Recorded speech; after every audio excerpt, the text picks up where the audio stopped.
Assalamualaikum warahmatullahi wabarakatuh. Baiklah Ananda, pada kesempatan hari ini kita akan mempelajari materi masih terkait dengan KD 3.2 menelaah struktur dan unsur kebahasan teks deskripsi. Nah, pada pertemuan sebelumnya kita membahas struktur dari teks deskripsi. Nah, sekarang pada pertemuan ini kita akan membahas tentang unsur kebahasaan yang terdapat dalam teks deskripsi. Tujuan pembelajaran pada pertemuan ini adalah Ananda mampu menelaah unsur kebahasaan teks deskripsi tentang objek sekolah, tempat wisata, tempat bersejarah, dan atau suasana pentas seni daerah yang didengar dan dibaca dengan tepat. Kita lihat unsur kebahasaan teks deskripsi yang pertama, penggunaan kalimat perincian untuk mengkonkretkan. Pada unsur kebahasaan yang pertama ini sebenarnya sudah kita pelajari pada KD 3.1 tentang ciri penggunaan bahasa dalam teks deskripsi. Kita hanya mengulas saja, kita lihat contohnya. Koral di Laut Karimun Jawa beraneka bentuk dan warna sehingga membentuk pemandangan yang begitu indah. Coba Ananda lihat, ada kalimat beraneka bentuk dan warna. Itu adalah koral yang ada di Laut Karimun Jawa. Kita lihat di kalimat perincian, ada tidak dirincikan tentang bentuk dan warna koral tersebut. Nah, kita lihat, rangkaian koral di Laut Karimun Jawa berbagai bentuk dan beraneka warna. Ada koral berbentuk bunga berwarna krim dan merah muda, di tengahnya terdapat bintik-bintik menyerupai benang sari. Begitu elok koral-koral itu. Di sisi lain, ada karang dengan bentuk tumbuhan kaktus yang bergerigi, bercorak biru dan hijau. Keindahan koral lebih lengkap dengan ikan-ikan kecil berwarna oranye di atasnya. Luar biasa indah seperti lukisan dengan warna yang kontras. Tak ketinggalan, terdapat juga koral berbentuk jamur kuping dengan warna coklat dan krim, sungguh mirip jamur sesungguhnya. Kalimat yang sudah Ibu tandai dengan menggunakan warna merah ini merupakan kalimat perincian dari koral di Laut Karimun Jawa itu beraneka bentuk dan warna. Kita lihat bagaimana bentuk dan warnanya. Yang pertama, koral itu berbentuk bunga, berwarna krim dan merah muda, di tengahnya terdapat bintik-bintik menyerupai benang sari.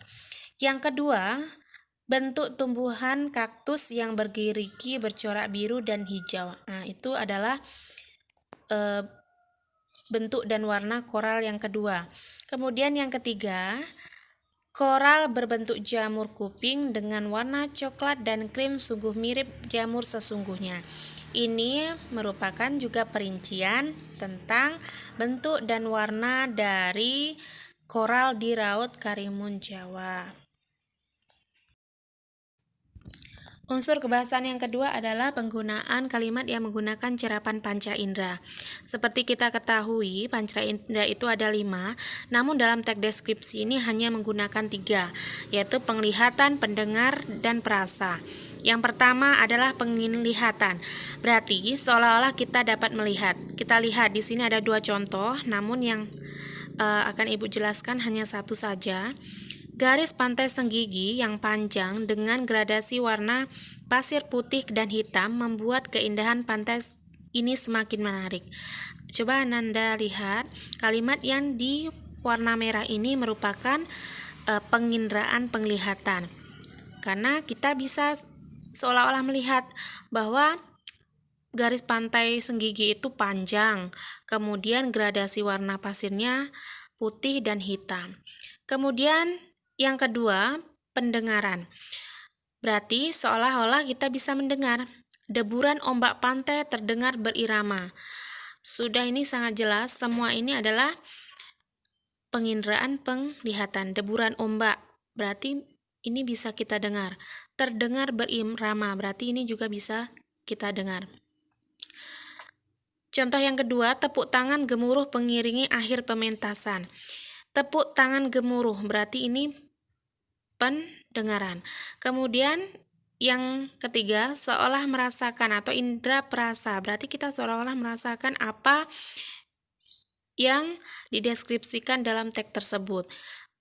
Contoh, memasuki bibir pantai Senggigi, kita akan disambut angin pantai yang lembut dan udara yang segar. Ada kata lembut dan segar, berarti ini adalah penginderaan perasa karena dapat kita rasakan. Angin lembut terasa mengelus kulit. Ini juga penginderaan perasa.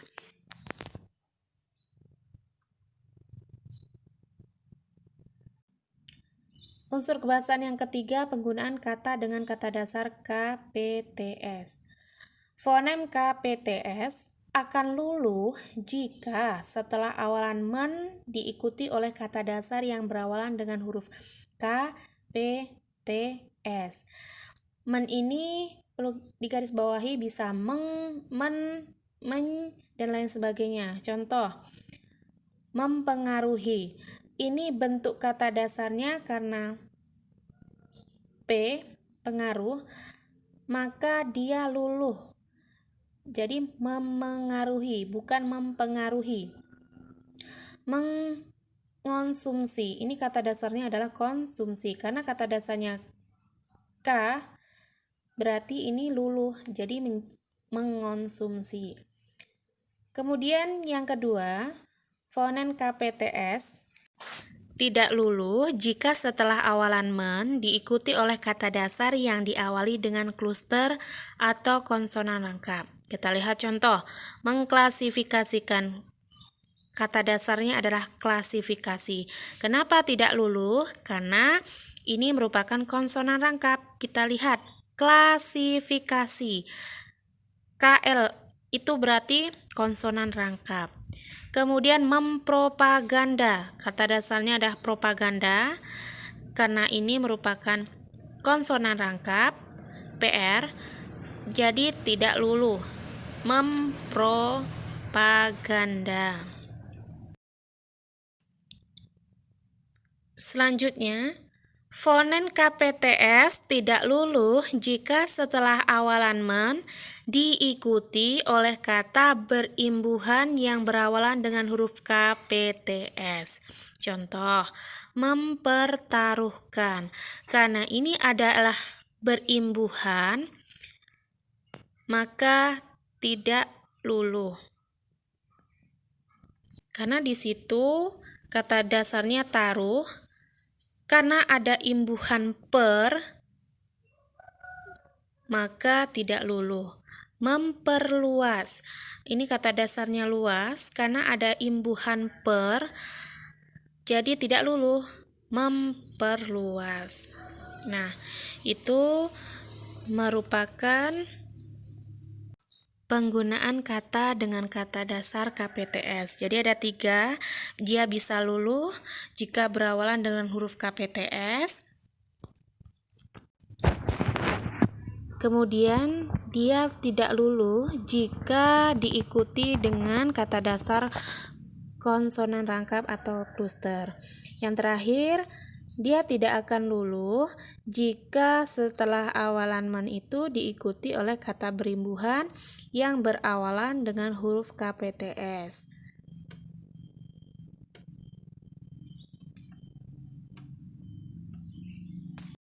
Unsur kebahasaan keempat, penggunaan sinonim pada teks deskripsi. Nah, kita lihat kata indah. Sinonim atau persamaan kata indah itu adalah elok, permai, molek, dan lain sebagainya. Kita lihat kalimatnya. Sungguh elok pemandangan di Raja Ampat. Kemolekan yang ditawarkan puncak lawang seakan menyihir setiap pengunjung yang datang.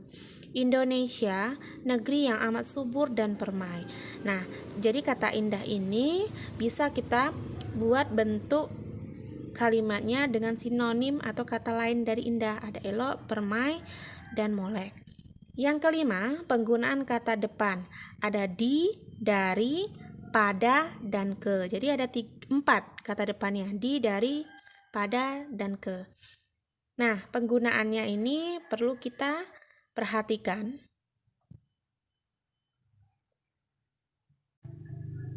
Jadi untuk kata depan ini penulisannya harus dipisah dengan kalimat yang mengikuti. Jika dia terletak di tengah, maka di tengah kalimat maksudnya, maka ditulis dengan menggunakan huruf kecil. Namun, apabila dia terletak di awal kalimat, baru menggunakan huruf besar. Kita lihat kata depan di. Drama Tari Kolosal Arya dipentaskan di area Monas. Kenapa ini dipisah dengan kata area? Karena ini merupakan kata depan. Kata depan dari. Dari awal sampai akhir pertunjukan ini sangat memukau. Kata dari ditulis menggunakan huruf kapital karena ini letaknya di awal kalimat. Jika terletak di tengah, maka menggunakan huruf kecil. Kata depan pada. Pada arah selatan bibir pantai Senggigi, terdapat pura kecil yang bernama Batu Bolong. Ini sama dengan kata dari. Kata pada ini ditulis menggunakan huruf kapital karena terletak di awal kalimat. Kalau terletak di tengah kalimat, harus menggunakan huruf kecil. Kata depan ke. Tongkonan terletak sekitar 12 km ke arah utara dari Rantepao. Kenapa ini ke menggunakan huruf kecil? Karena ini letaknya di tengah. Nah, itulah penggunaan kata depan. Jadi dapat kita simpulkan kata depan itu ada 4, di, dari, ke, pada. Nah, penulisannya menggunakan huruf kecil jika terletak di tengah kalimat dan harus menggunakan spasi. Unsur kebahasaan yang keenam, penggunaan kata khusus. Kita ketahui bahwa kata itu ada kata umum, ada kata khusus. Kata umum disebut dengan hipernim, merupakan kata yang luas ruang lingkupnya dan cakupannya juga banyak. Sedangkan kata khusus merupakan kata yang ruang lingkup dan cakupan maknanya lebih sempit. Nah, kita lihat pada contoh di bawah ini, pada tabel. Ada kata umumnya dan ada kata khusus. Kita lihat contohnya. Kata indah, kata khususnya elok, molek, menawan, menakjubkan, memesona, manis. Melihat, kata khususnya menonton, menyaksikan, memandang, mengamati, memperhatikan. Hewan peliharaan, kata khususnya kucing, kelinci, marmut, ikan, burung, dan lain sebagainya. Memegang, kata khususnya mengelus, menyentuh. Memukul, kata khususnya menghantam, menampar, mencubit. Menyedihkan, kata khususnya menyayat, mengharukan, memprihatinkan. Mendatangi, kata khususnya mampir, singgah, berkunjung. Menetap, kata khususnya bersarang, tinggal, menghuni. Menegur, kata khususnya menyapa, menegur. Makan, kata khususnya memangsa. Unsur kebahasaan yang ketujuh, penggunaan kata depan di dan huruf kapital. Setelah kata depan di, ditulis menggunakan huruf kapital di awal katanya jika menyatakan nama tempat. Namun jika menyatakan arah, tidak ditulis menggunakan huruf kapital. Kita lihat contoh. Di Lombok.